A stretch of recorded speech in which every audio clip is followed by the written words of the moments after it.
Today's adventure brings me to Monroe, North Carolina, where the Sidewinders Car Club of Monroe, sponsored by Classic Cruisers of Monroe, is holding a car meet that features a variety of classic, antique, and custom automobiles. Starting with this nice-looking red 1968 Plymouth Fury convertible. This one is the Sport Fury.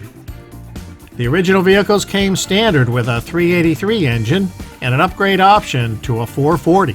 I'm certainly no expert, but something tells me this engine is neither of these. If you wanted to pay a little more, you could get one equipped with a then state-of-the-art 8-track tape player for your listening pleasure. The Fury convertible sported a glass, not plastic, rear window that didn't even have to be unzipped for the top to be lowered. Here's an American muscle car icon, the Mach 1 Mustang. Perhaps one of the most recognized cars the automobile industry has ever produced, this being a 1970 model. Under the hood came a 351 cubic inch, 300 horsepower monster of a power plant.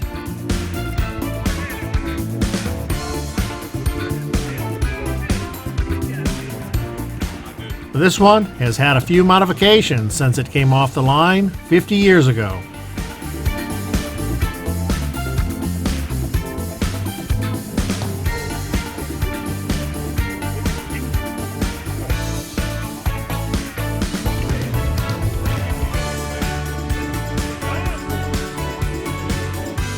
She is still a beauty.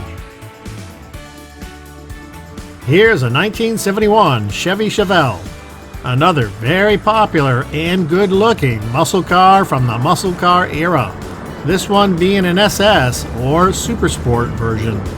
The original version of the 454 engine produced 365 horsepower, so perhaps the owner has a few tricks up his sleeve to warrant putting the 450 horsepower badge on the air cleaner. 1971 was when Chevy went to 2 headlights instead of 4 on this model, and these headlight covers definitely were not part of any factory trim options. This one has an automatic transmission, but I think this steering wheel likely came from a later model Chevy.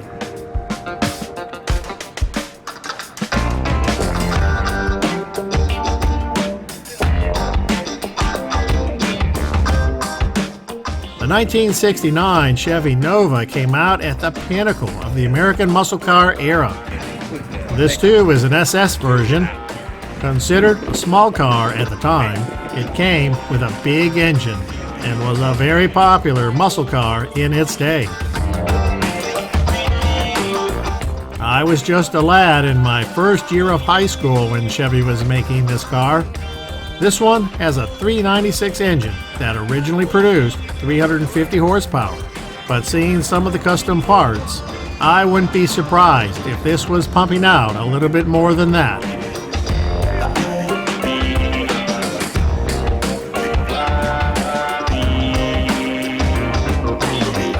Here's a real nice looking 1963 Plymouth Belvedere. I never thought of this as a muscle car. It was more something my dad or granddad might drive. But with this huge Chrysler V8 tucked under the hood, it's no car for granddad.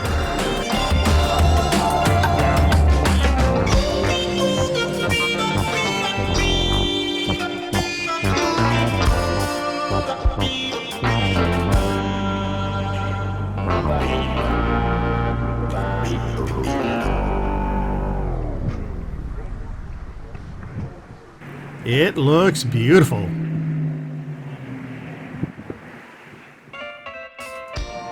Here's another 71 Chevelle. See, I told you these were popular.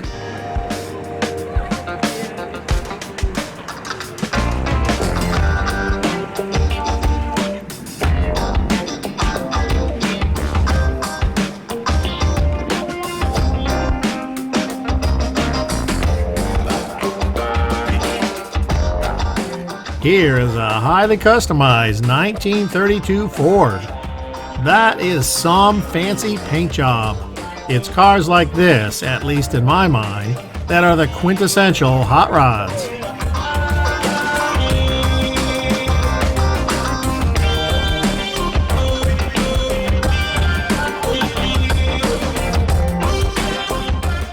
Even the bottom is something to behold. Lots of chrome and other shiny parts. Now I've got to admit, it is one nice looking car. That bright yellow definitely makes this one pop.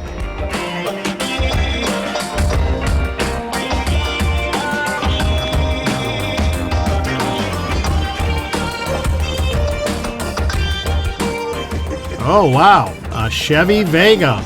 I haven't seen one of these since the 1980s.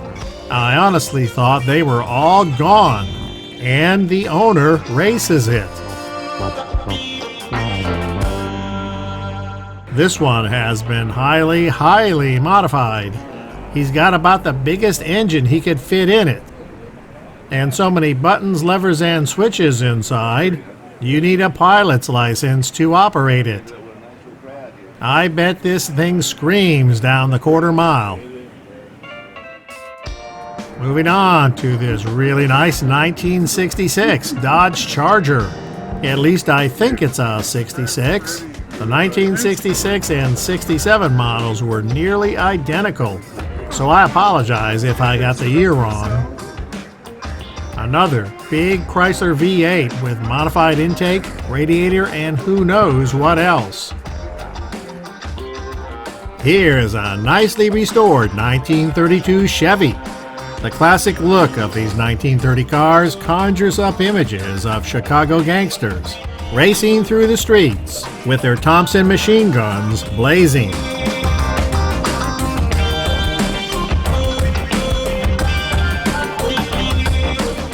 This is one of my personal favorites, the Ford Falcon.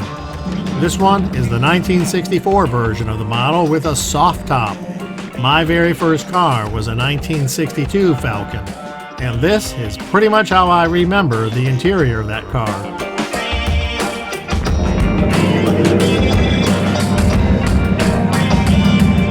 Boy, if this doesn't bring back some memories.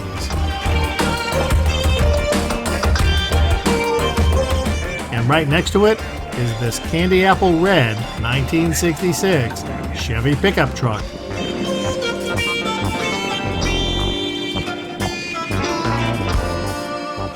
This never looked this good, rolling off the assembly line brand new.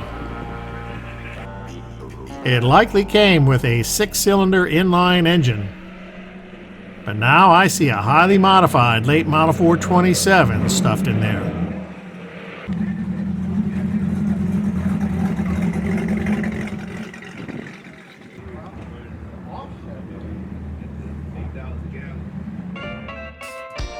Here's another beautifully painted Ford pickup. While definitely out of my wheelhouse, I believe this is a 1936 model. I absolutely love the styling of the cars and trucks from the 1930s.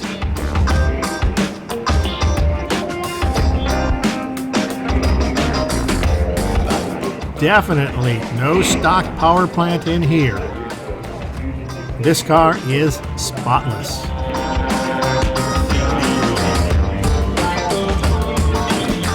We are definitely in an era of cars I am not highly familiar with.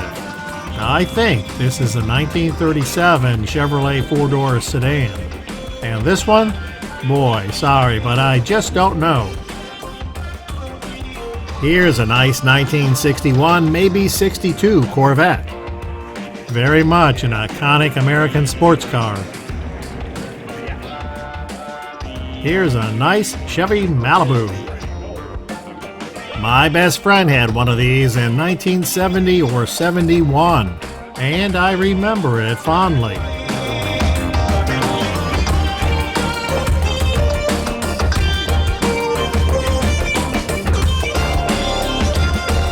This one has a 396 engine tucked neatly into a nice clean engine compartment.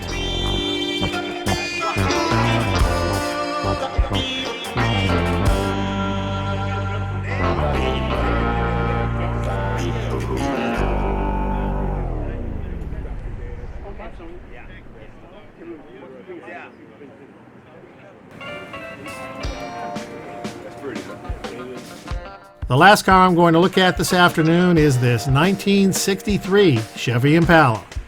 The Impala was more of a family car, but by the late 1960s and early 70s, the 63 models were getting to be old cars and falling into the hands of a younger generation, especially ones with the bigger V8s, because they could be had cheap and were still fast.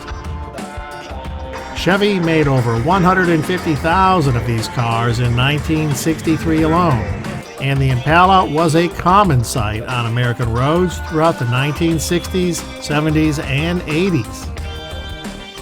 It is always fun to stroll through these car meets and reminisce about days gone by and the fun, memories, and good times these old cars brought to many people.